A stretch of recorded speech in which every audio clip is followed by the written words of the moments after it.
But yeah, today we have something special for y'all. We have one of the most credible, okay, one of the forefronts of the Pokemon hobby per se, and I would say pretty knowledgeable if I do say so myself. The TikTok phenomenon, if y'all haven't seen that last TikTok, literally made me do a TikTok, and something Shilm has been trying to convince me for the past 3 months. Probably longer. We have Jaboom, the Pokeju himself. What's up? What's going on, guys? What's up? Yeah. So, but Shivam, what do we have planned for today? Let them know. So we have our legendary guest, the PokeJew, today, and he is here to literally spill the tea in regards to a lot of the main topics that we've been covering in the past. But in this case, it's his perspective, it's his hot take, because he has far more experience than you and I. He's been here since 2017 within the Pokemon community. Like you said, he's part of the forefront of this hobby himself. So welcome here, Pokeju. Thank you guys. I appreciate that. Yeah, I really do. So Michael, tell us a little bit about yourself. I am self-employed as of this moment. I recently I didn't quit. I formally submitted my resignation to my old 9-to-5 job. I used to be an IT technician. Now, with Pokemon as a side hobby. And I now just recently decided to jump into the hobby full time and put in my 2 weeks and, 100% commitment to the hobby, and, just a whirlwind of stuff ever since. Living the dream. You're living the dream. Everybody in the chat right now. That's like, everybody's probably like, dude, whoa. I mean, I know I am. Yeah, I'm very impressed. So like, what got you back into Pokemon collecting? Like, did you ever stop? Like, what brought you back in 2017? Like, what actually brought you back into Pokemon? So I actually I started collecting again in mid 2016. It was around the time I think XY Breakthrough or Breakpoint was out.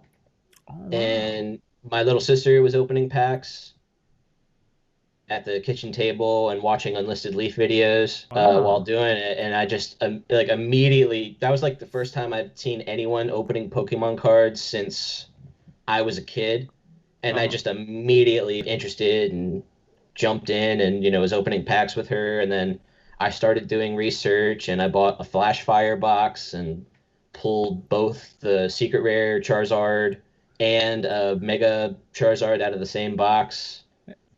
And ever since then, you say your sister, little sister? Yeah, my little sister. So you were like that big brother that the next day, hey, I got more products for us to open.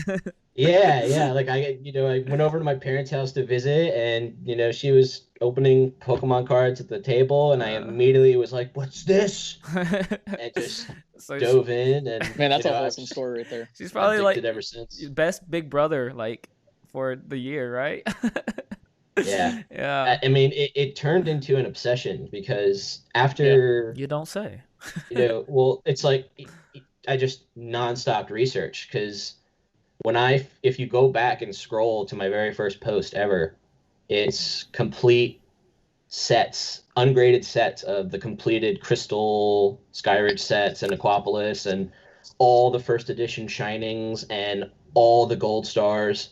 And I had been collecting for over a year before I even knew about the Instagram community. So I had already completed several goals that I wanted to do. And I learned about, I think Pallet Town Pokemon was one of the first people I ever interacted with on Instagram. Okay. And a few other people, but I just did research and bought tons of cards, some of the best cards you can get at insanely cheap prices compared to what you can get now. I bought a first edition PSA 7 Charizard for $700. I was just about to guess. I was just about to guess. Yeah, I was kind of close.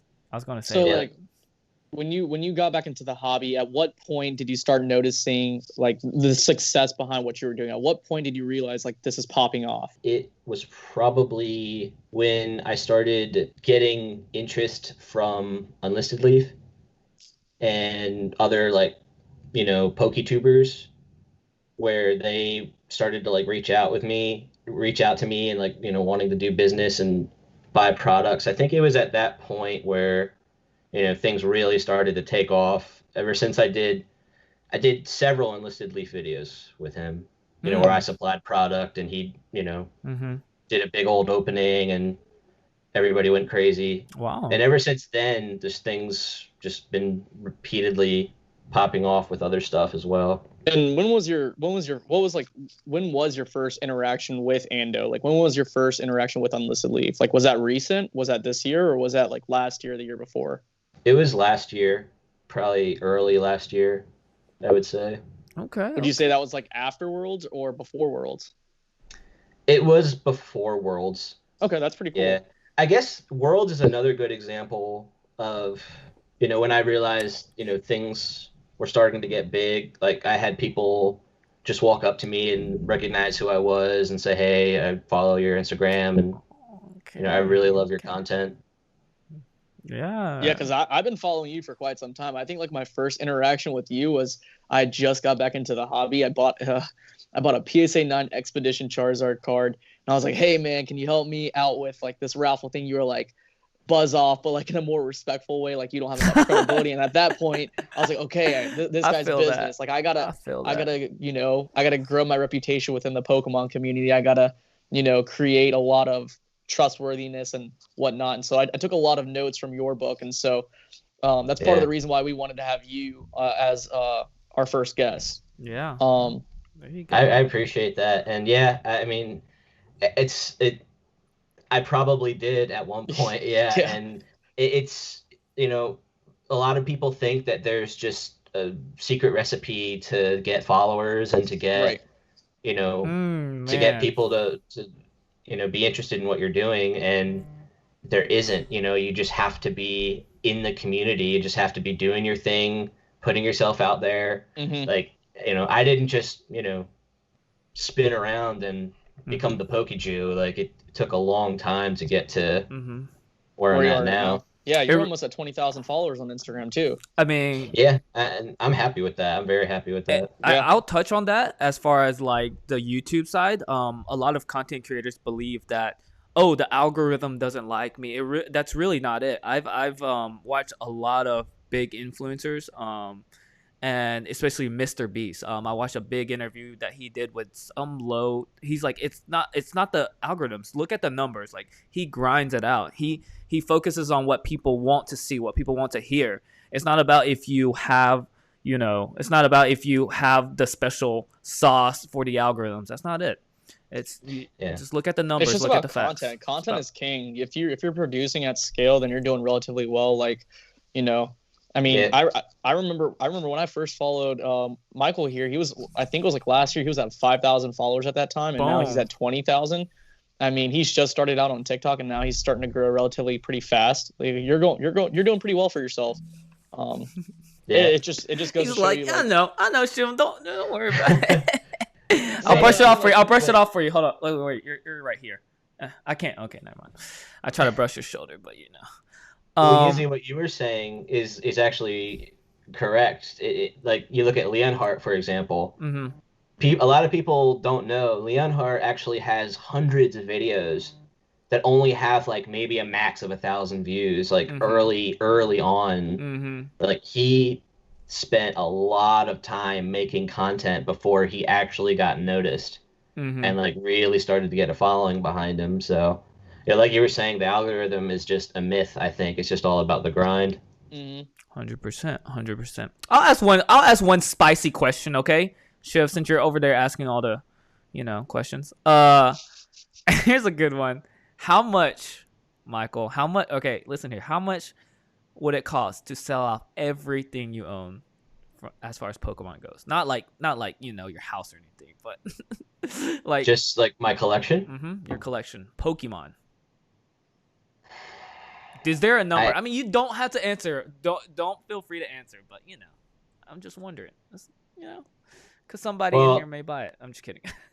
Well, let's say that my collection. I didn't pay for what my collection is worth now. But I mean, if I put everything, I haven't actually sat down and done like the numbers. Mm-hmm. But I would say, I'm probably borderlining 7 figures. Jesus. Something like that. Okay. But the way I look at it is I sold my collections 1,000 times over to get the money to recycle, rebuild, repeat, recycle. I tell this to a lot of people all the time about, the ancient city of Rome. Rome as a civilization didn't rise to power just like that. Their city was burnt to the ground 1,000,000 times before they actually became a superpower. I use that a lot. Rome was not built in a day. I always use that phrase. That's a good analogy. It is. That's solid. I do that when I start working out, and then I'll start showing off. Obviously, I'm not an intimidating person, but I'll just let people know Rome wasn't built in a day, so calm down. You know what I'm saying? Yeah. But I love that phrase. I do love that, so I'm glad you mentioned that. The chat's saying what is it 1 billion? 1 billion by Christmas? Oh, they're saying your follower count will be 100,000 by Christmas. Yeah, you got a lot. Wow, you got a lot of fans. Like, they're not even here for us anymore, PokéJew. Dang. Okay, cool. That's cool. That's exactly what happens. I had my friend Amanda on here, and everybody was Amanda fans.